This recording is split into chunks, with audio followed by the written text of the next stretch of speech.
and thanks for joining us on TVC News at 6. We begin the news in the nation's capital, where the All Progressives Congress has unveiled former Ondo State Governor Senator Kashim Shettima as his vice presidential candidate for the 2023 general elections. He's running alongside Asiwaju Bola Tinubu, who is the flag bearer of the party in the presidential election. Asiwaju Tinubu had on the 10th of July announced the former governor and senator representing Borno Central as his running mate in the 2023 general elections. In his remark, National Chairman of the APC, Abdullahi Adamu, commended Asiwaju Tinubu for his choice of Senator Shettima, thus following the path of the presumed winner of the 1993 presidential election, Moshood Abiola, who picked Babagana Kingibe as his running mate.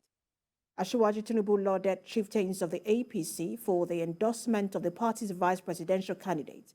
He said he consulted widely before deciding to pick Senator Shettima as his running mate for the 2023 elections.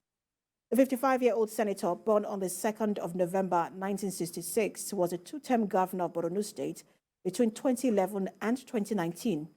He was at the helm of affairs as governor in the heat of the Boko Haram insurgency. This occasion is intended to unveil the vice presidential candidate of our great party, the APC. You may associate unveiling with the work of art, such as sculptures by the great Benue. I do not seek to be the vice president to protect the interests of the Hausa Fulani Kanuri triangle. No. I believe in the Nigeria project. Asiwaju Bola Ahmed Tinubu believes in the Nigeria project. Every election brings with the promise of renewed hope. This one shall be no different for our party and for our nation. We hold the chance to move the nation and our collective cause forward as never before. The Independent National Electoral Commission has presented certificates of return to the Osun State Governor-elect Ademola Adeleke and his deputy Kola Adewusi. The presentation of the certificates of return was held at the state headquarters of the commission in Osogbo. TVC News correspondent Rafi Hamid. The state governorship election was held on Saturday, 16th of July, and Ademola Adeleke of the PDP was declared winner with over 400,000 votes. It's time to present him and his deputy with certificates of return. In his speech, the INEC National Commissioner in charge of the election, Professor Kunle Ajayi, appreciates the peaceful conduct of the electorate during the election. He believes the election has become a model. It was the first major election after the highly rated Ekiti governorship election, which was viewed by Nigerians with a note of caution. However, with the successful conduct of the Osun State governorship election, the Commission would like to assure Nigerians that this has become the standard of election management in Nigeria. The State Resident Electoral Commissioner, Professor Abdulgani Uraji, tasked politicians to help the Commission in its efforts at conducting more credible election in future. Osun State gubernatorial election has come and gone, but I need to reiterate this point, that our democracy will be stronger if we come together to do the right things at the right time. These include campaigning with fulfillable promises, modeling positive attitude and behavior while in office, fulfilling campaign promises, doing away with money politics. Electorates are not asking for too much, just basic amenities to make everyday life easy. The governor-elect, Ademola Adeleke, promised a prosperous future for the state. I do not take this trust you have bestowed on me for granted. Our state has now turned to a new page. And we can now look forward to a bright future and a path for progress and prosperity for our people. The governor-elect and his deputy are to be sworn in on the 27th of November this year. Rafiu Hamid, TVC News, Osogbo. Away from politics, Zamfara State Governor Bello Matawalle has directed traditional institutions in the state to seek approval from the state government before awarding and conferring traditional titles. The governor said henceforth all emirs, senior district heads, and district heads in the state must seek permission from the state government before conferring traditional titles on anyone. According to the governor, the directive becomes necessary in order to check indiscriminate award and possible abuse of the traditional institution. The directive comes after a traditional title was controversially bestowed last week by the Yandoto Emirate, development that did not go down well with majority of people within and outside the state.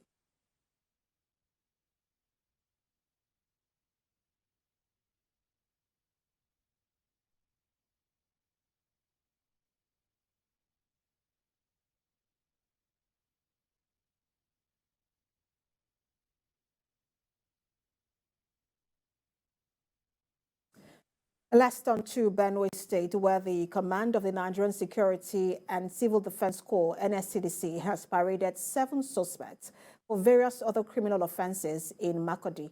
Some of the suspects were arrested for criminal conspiracy and fertilizer diversion. Mayewa Kwanto reports.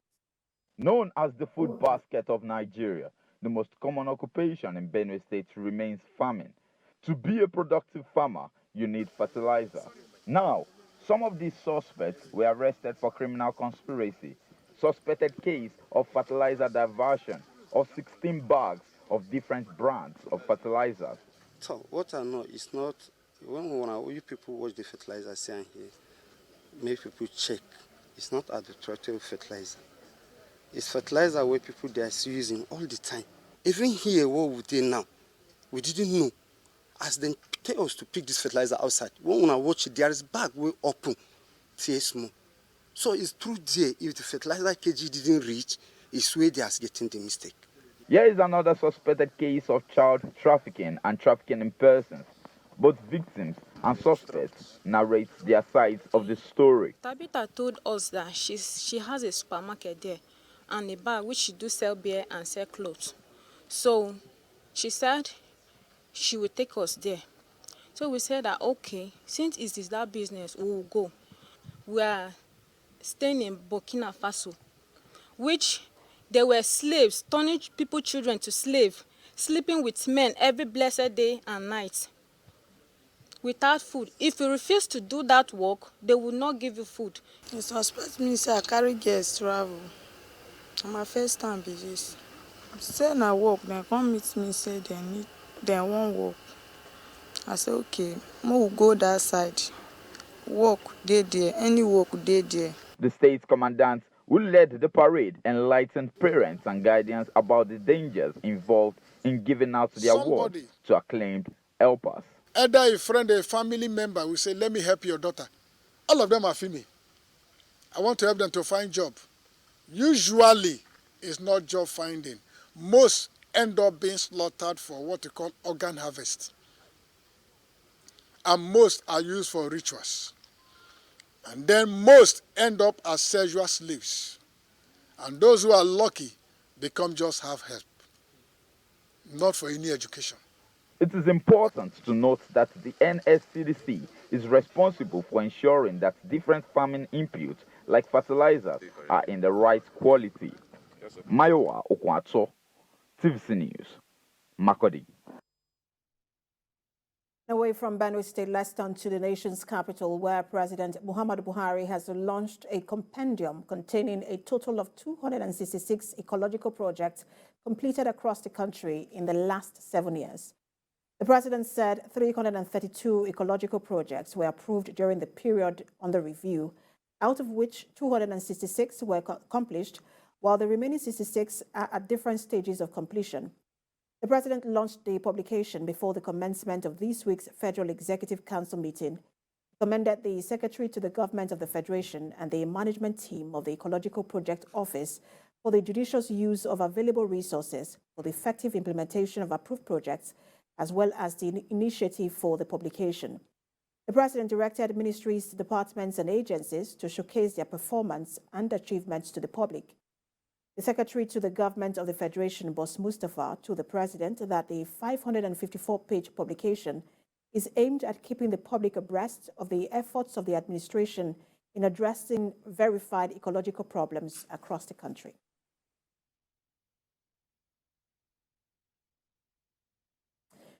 And back here in Lagos, the Chairman, Senate Committee on Industries and the Senator representing Lagos East Senatorial District, Adetokunbo Abiru, has charged young digital technology enthusiasts to develop solutions to a myriad of challenges confronting the society. Gen Z Hackfest is an annual conference that connects youngsters who belong to Generation Z in tech space on a large scale.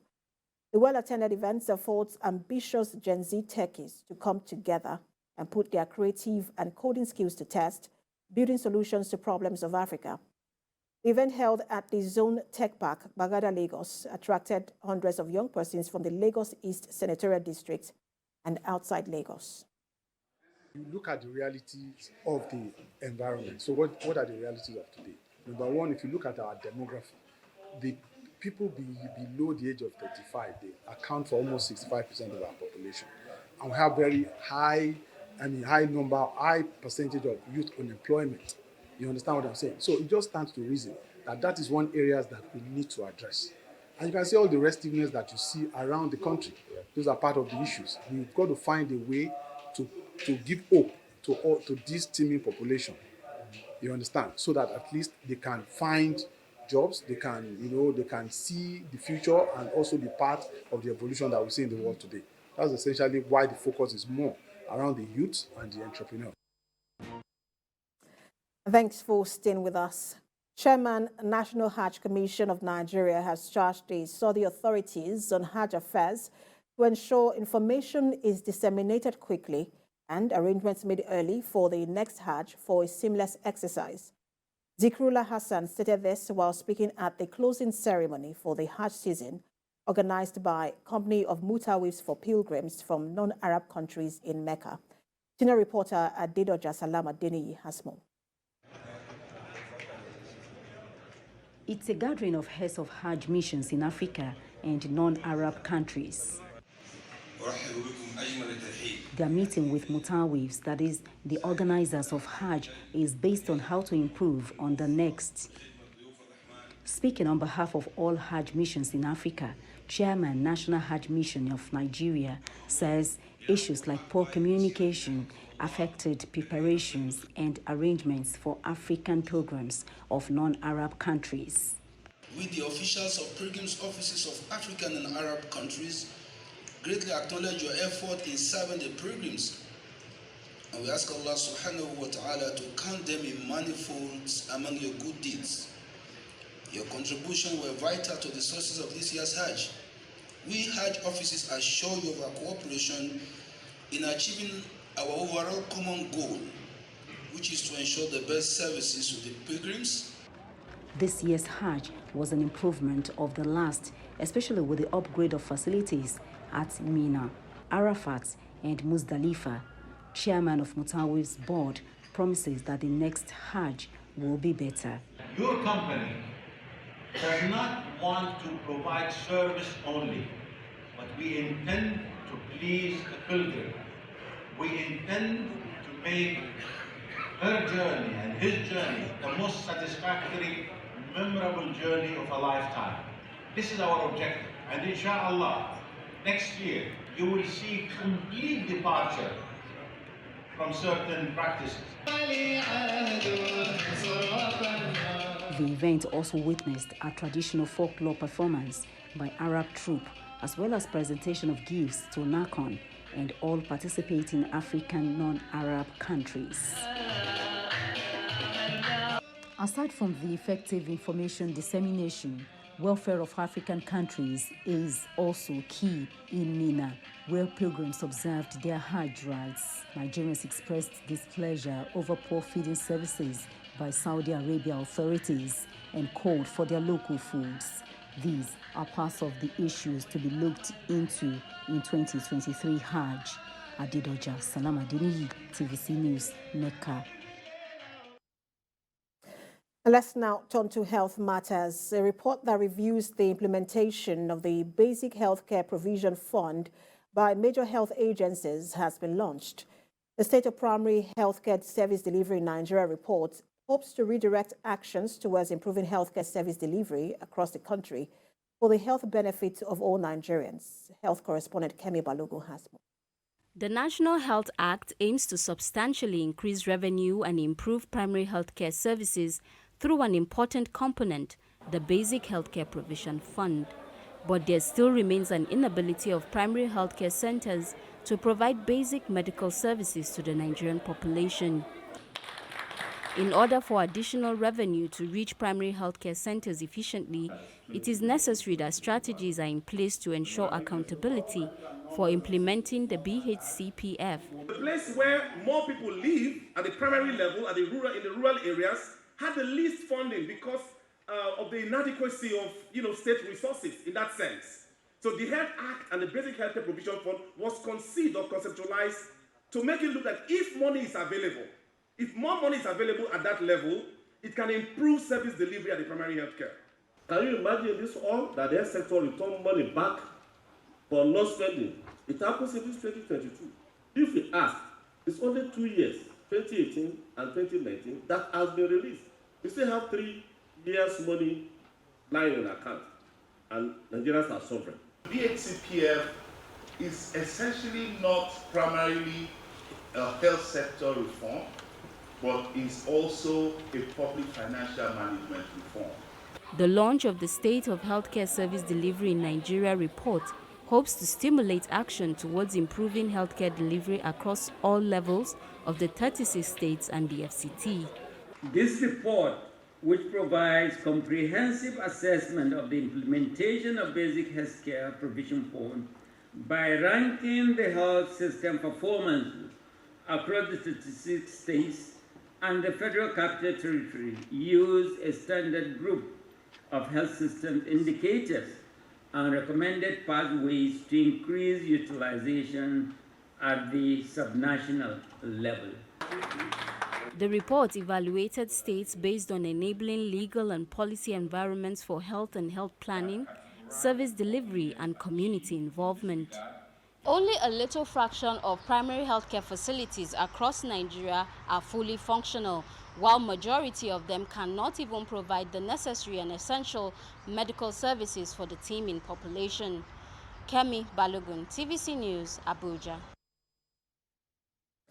The controversy surrounding the Water Resources Bill has still not died down with its recent introduction on the floor of the House of Representatives. However, the Minister of Water Resources, Suleiman Adamu, is finally speaking up about this controversy to put things in a clearer perspective to Nigerians. Mr. Adamu is also used the time with journalists to appeal to members of the House to pass the bill. Kemi Balogun again reports.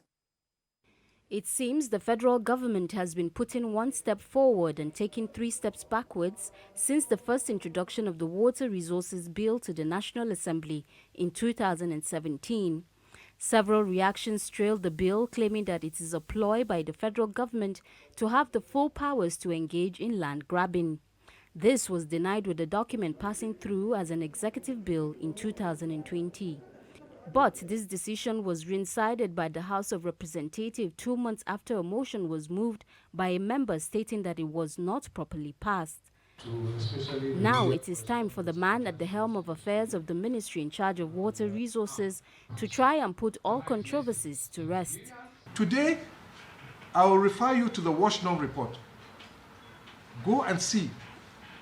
Most of the water schemes that are existing in this country were created, were established 30, 40 years ago. Very few in the last 20 years, but almost, if you take on average the entire country, they are operating at below 40% installed capacity. Meanwhile, our population has probably tripled. And that is one of the reasons why you are not getting that efficient water supply delivery. The Federal Ministry of Water Resources and the federal government of Nigeria is not at war with the people. The bill provides for professional and efficient management of all surface and groundwater for the use of all Nigerians. And the minister believes that the bill, if passed, will ensure that the nation's water resources are protected, used and managed in a sustainable manner for the benefits of all Nigerians. The international community is laughing at us. What is this big deal that all this noise? What's all this noise about?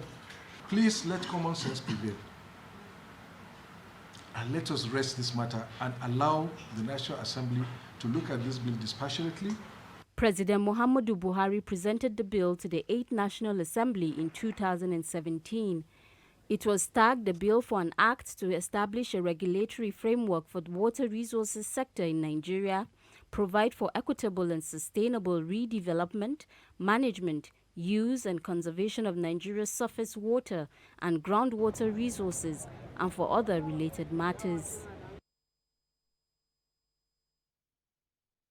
In other matters, the governor of Ondo State, Rotimi Akeredolu, says his administration will continue to place value on the roles of traditional rulers and their immense contributions to governance. Governor Akeredolu spoke at the inauguration of the new State Council of Obas, led by the chairman and DG of Akure, Oba Alade Toyinbo Alade Lucy. Ayodeji Murade, your report. This is the inauguration of the Ondo State Council of Obas. The well-attended event gave Governor Rotimi Akeredolu opportunity to appreciate the roles of traditional rulers in nation building. Governor Akeredolu applauded the traditional rulers for joining hands with his administration in addressing security challenges. The governor encouraged them to do more to secure their domains against criminals. He added that the State Council of Obas has in recent years built for itself a robust relationship with the government. Creditably in the area of advising the governor. Thank you for that. You've done so well. It is worth mentioning that the council has offered invaluable advice to our administration, and it has helped us tremendously when it comes to public policies. We have done a lot. And a few of our policy direction is as directed by the advice you have given us. Speaking after his inauguration as chairman of the council, the DG of Akure, Oba Alade Toyinbo Alade Lucy, appreciated Governor Akeredolu for approving his appointment. Oba Alade Lucy promised to join hands with the governor in the fight against enemies of the state and the people. Let me use the avenue to illustrate and once again re-echo our continued clamor for a constitutional role for traditional rulers. This will enable us to contribute more effectively to national issues and play a crucial role in providing research. The chairman of the council is expected to pilot the affairs of traditional rulers in the state for 2 years. Ayodeji Morade, TVC News, Akure.